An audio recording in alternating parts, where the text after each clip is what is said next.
ही everyone, आज हम continue करने वाले हैं रिपोर्टेड स्पीच, जिसमें हम करेंगे रिपोर्टेड स्पीच का नेक्स्ट टाइप, जिसे हम कहते हैं इंटरोगेटिव्स या फिर क्वेश्चंस।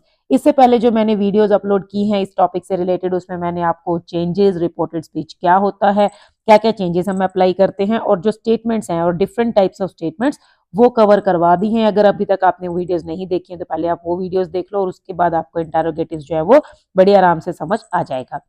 चलिए स्टार्ट करते हैं आज की वीडियो। आप देख सकते हो स्क्रीन पे आपके सामने कुछ क्वेश्चंस हैं, जिनमें कि सभी के सभी डिफरेंट टाइप ऑफ क्वेश्चंस ही हैं।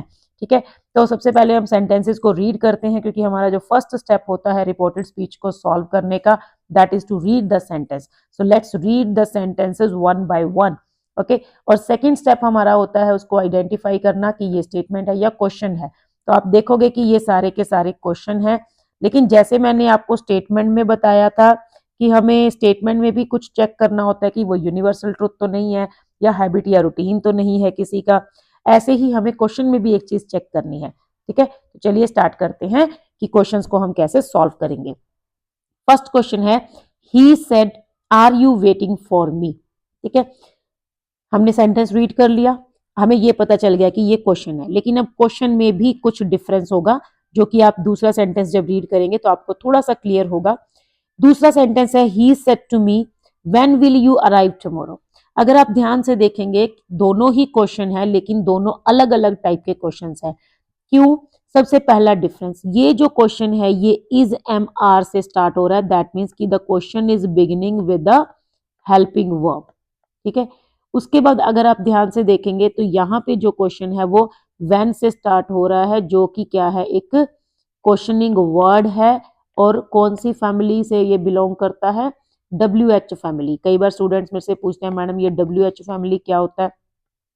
WH फैमिली का मतलब है जो क्वेश्चनिंग वर्ड्स होते हैं उनका एक ग्रुप, जैसे कि व्हेन, व्हाई, वेयर, हाउ। ठीक है, इसमें हाउ भी आता है। बच्चे ये भी क्वेश्चन पूछते हैं कि मैडम इसमें हाउ भी इंक्लूड होगा? सो यस, क्योंकि हाउ भी एक क्वेश्चनिंग वर्ड है जिसका मीनिंग है कैसे। तो जैसे हम सिंपल सी बात करते हैं, जैसे कब, कहाँ, कैसे, है ना, क्यों, ऐसे करके। तो ये जो वर्ड्स हैं इन सबको हम WH फैमिली के मेंबर्स बोलते हैं। तो ये क्वेश्चन अगर आप देखेंगे तो ये एक क्वेश्चनिंग वर्ड से स्टार्ट हो रहा है, और ये क्वेश्चन अगर आप देखेंगे तो ये एक हेल्पिंग वर्ब से स्टार्ट हो रहा है। पहला डिफरेंस तो ये हो गया। दूसरा डिफरेंस आप देखिए, दो डिफरेंस मैं इसलिए बता रही हूँ क्योंकि हो सकता है आपको ये वाला पॉइंट ज्यादा अच्छा लगे पिछले वाले पॉइंट से। ठीक है, वैसे दोनों ही इंपॉर्टेंट हो। आप देखेंगे ये जो क्वेश्चन है, are you waiting for me, इसका मीनिंग क्या है? इसका मीनिंग ये है, क्या तुम मेरे लिए वेट कर रहे हो? ठीक है, क्या तुम मेरे लिए वेट कर रहे हो? इसका आंसर आप देखेंगे यस में होगा या नो में होगा, कि यस मैं तुम्हारे लिए वेट कर रहा हूं, नहीं मैं तुम्हारे लिए वेट नहीं कर रहा। लेकिन अगर आप ये क्वेश्चन देखेंगे, when will you arrive tomorrow, तुम कल कब पहुंचोगे, इसके मल्टीपल आंसर्स हो सकते हैं। कल मैं मॉर्निंग में पहुंच जाऊंगा, इवनिंग में पहुंच जाऊंगा, 1 बजे, 2 बजे, 12 बजे, रात को, अर्ली मॉर्निंग, है ना, आफ्टरनून में या नाइट में, कुछ भी। इसके बहुत सारे आंसर्स हो सकते हैं, लेकिन इसका आंसर सिर्फ यस या नो में है। ठीक है, अभी देखो नेक्स्ट सेंटेंस हम फिर से रीड करते हैं, फिर से दोनों डिफरेंसेस को चेक करते हैं। क्वेश्चन है, my friend said to me can you help me to solve this problem. अगर आप ध्यान से देखोगे क्वेश्चन तो है, लेकिन कैन से स्टार्ट हो रहा है। ठीक है, और कैन क्या है, वो एक WH फैमिली का वर्ड नहीं है।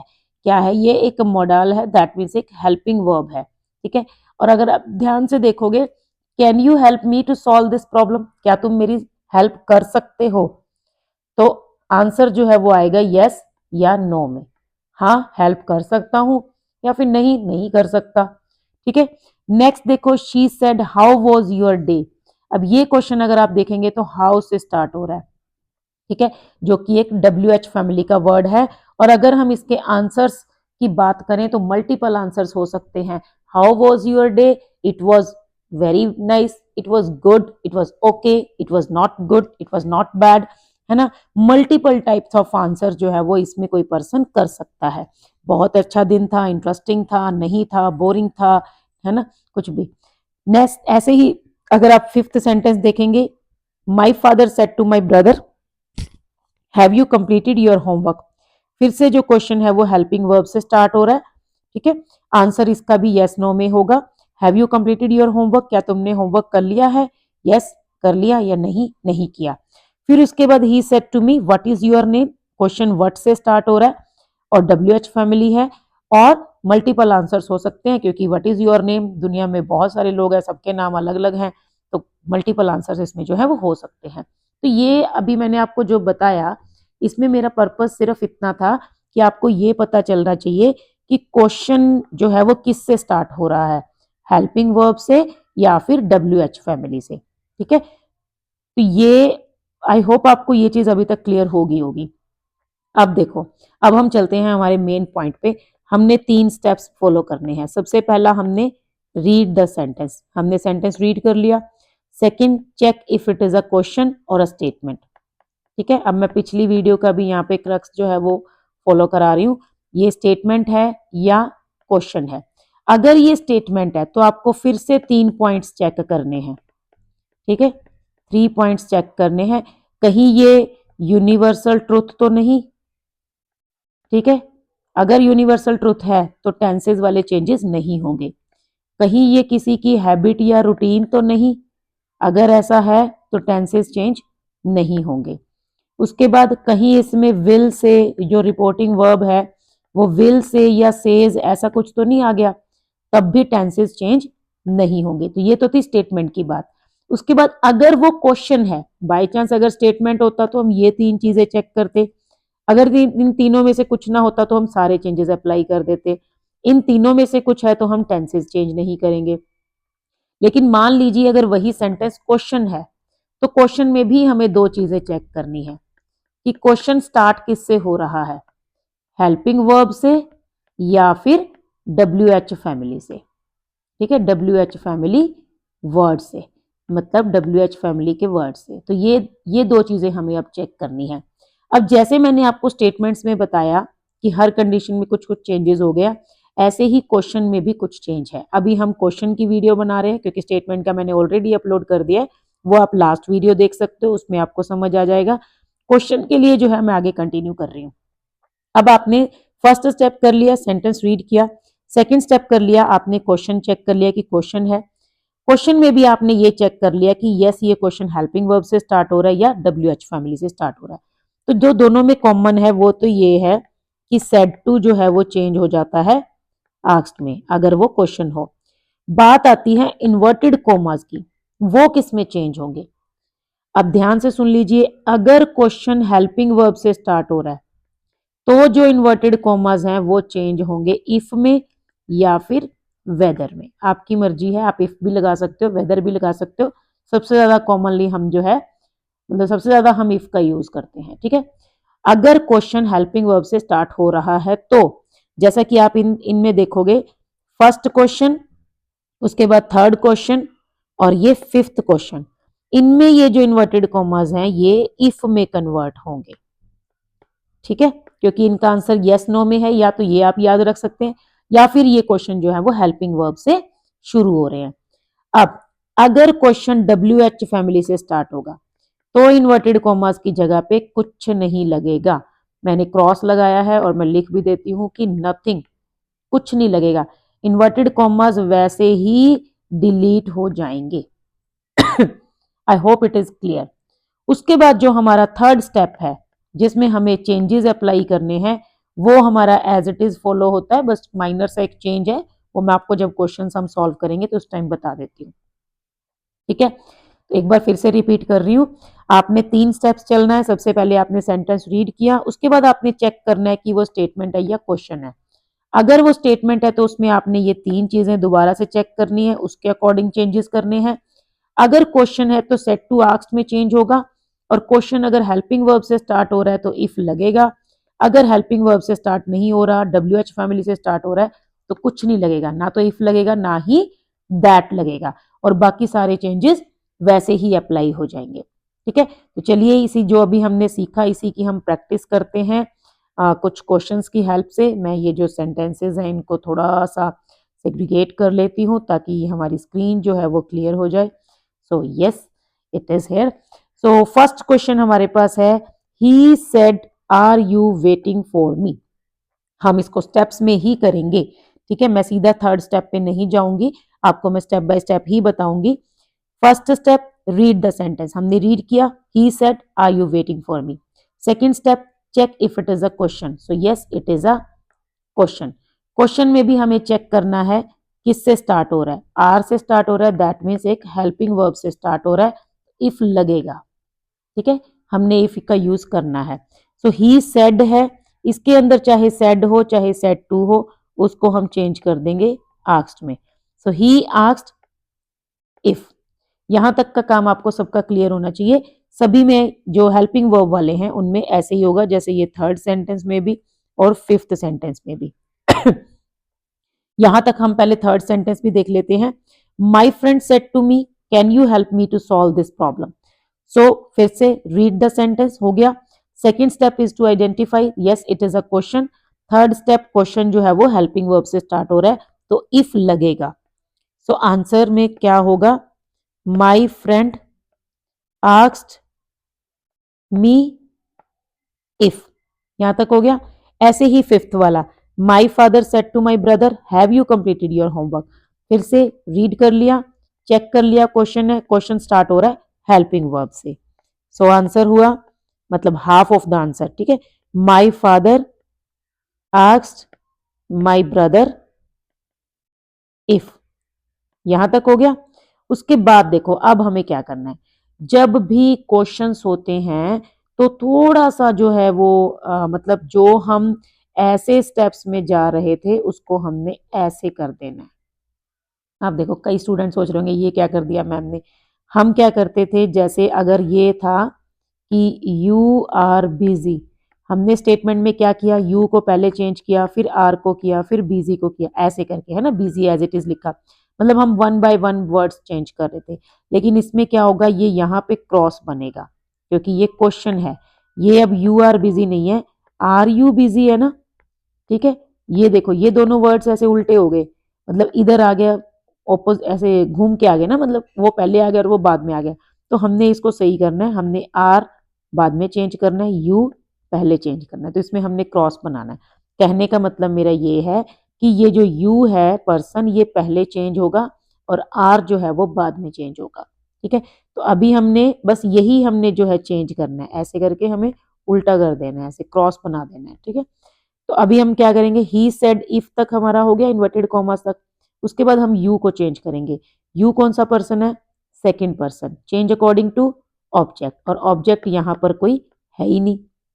जब ऑब्जेक्ट नहीं है तो हम यू को एज इट इज रख देंगे, इफ यू, उसके बाद is am are change into was वर।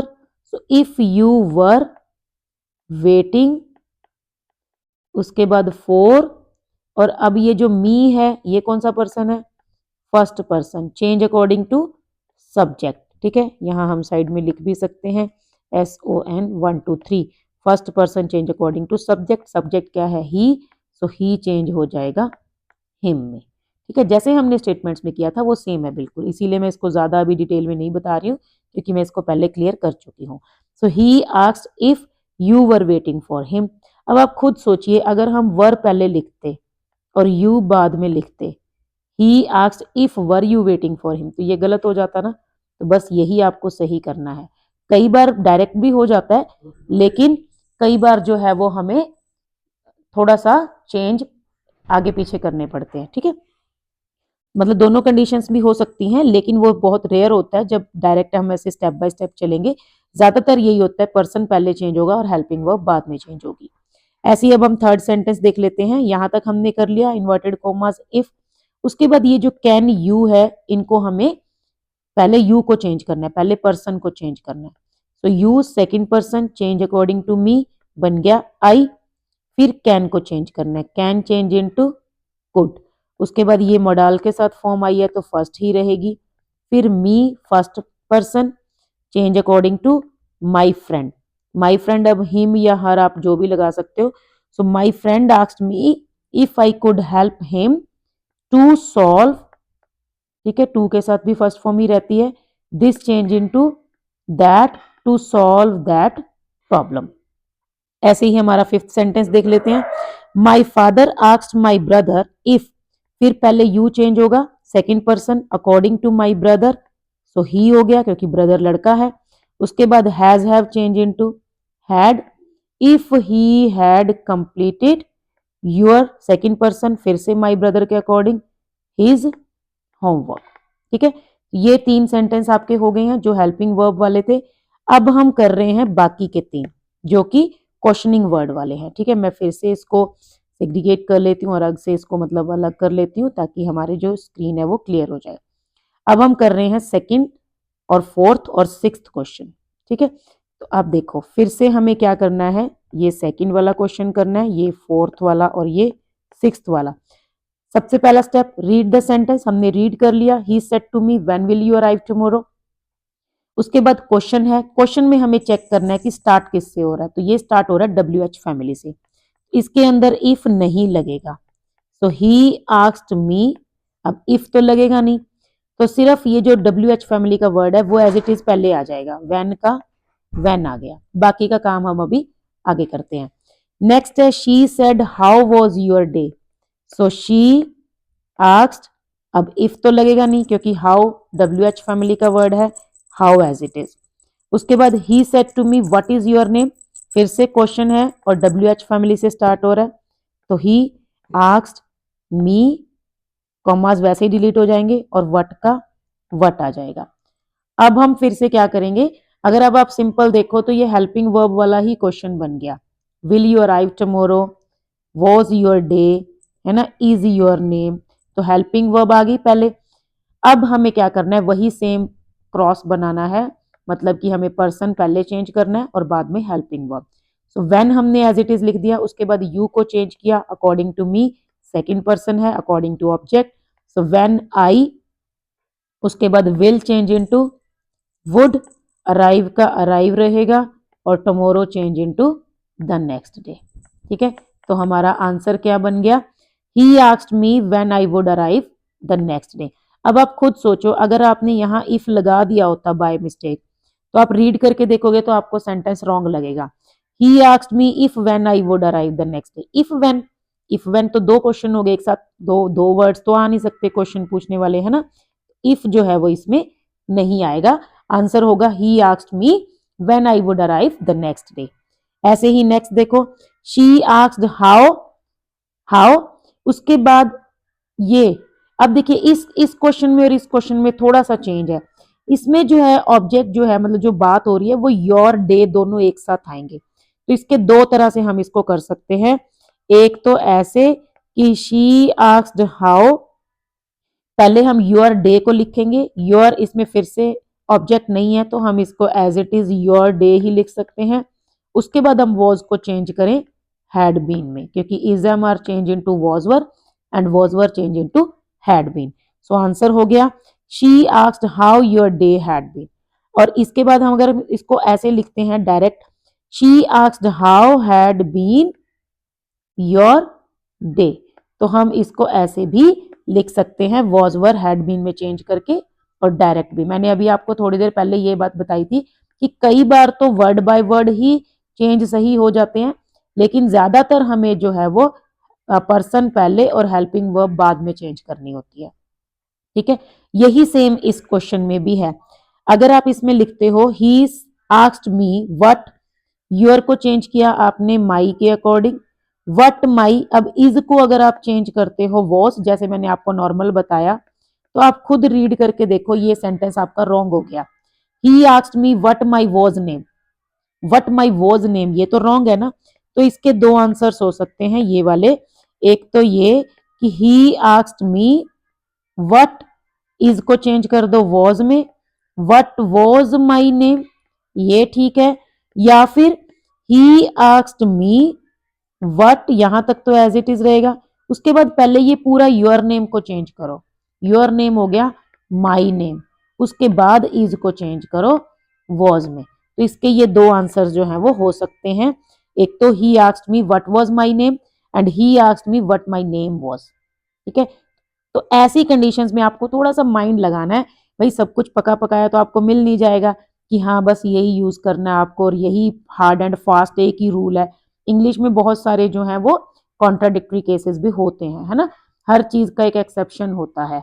तो ऐसे ही यहाँ पर भी एक्सेप्शन है कि नॉर्मल 90% क्वेश्चन में आपको सेम चीज फॉलो करनी है कि पहले पर्सन चेंज करना है, उसके बाद हेल्पिंग वर्ब, जो मैंने आपको बताया ऐसे क्रॉस में।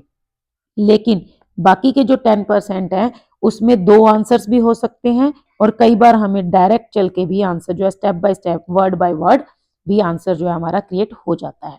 ठीक है, तो मैंने अभी आपको 6 सेंटेंस कराए, उसमें बहुत हद तक आपको समझाने की कोशिश की है कि इफ लगेगा या नहीं लगेगा और क्वेश्चन में जो आंसर्स हैं वो कैसे चेंज होंगे। बाकी सारे चेंजेस ऐसे ही अप्लाई होते हैं, चेंजेस में कोई चेंज नहीं है, बस सिर्फ जो आपको स्टार्टिंग में बताया वो चेंजेस हैं। ठीक है, तो आज के लिए बस इतना ही। हम क्योंकि हमारा क्वेश्चंस ऑलमोस्ट कंप्लीट हो चुके हैं, कल हम डू और डिड वाले सेंटेंस करेंगे जो कि क्लास 10th के लिए तो बहुत इंपॉर्टेंट है। उसके बाद मैं जो 8th क्लास की एक्सरसाइज है वो भी आपको सॉल्व करवा दूंगी ताकि 8th क्लास के बच्चों का एक जो है टॉपिक कवर हो जाए और साथ में उसके 9th-10th वालों की प्रैक्टिस भी हो जाएगी। और उसके बाद हम बैक टू बैक थोड़ा सा वर्कशीट्स को सॉल्व करेंगे और रिपोर्टेड स्पीच की प्रैक्टिस करेंगे। तो आज के लिए बस इतना ही, मिलते हैं कल नई वीडियो में नए कॉन्सेप्ट्स के साथ और रिपोर्टेड स्पीच की प्रैक्टिस के साथ। So thank you, keep learning, bye bye.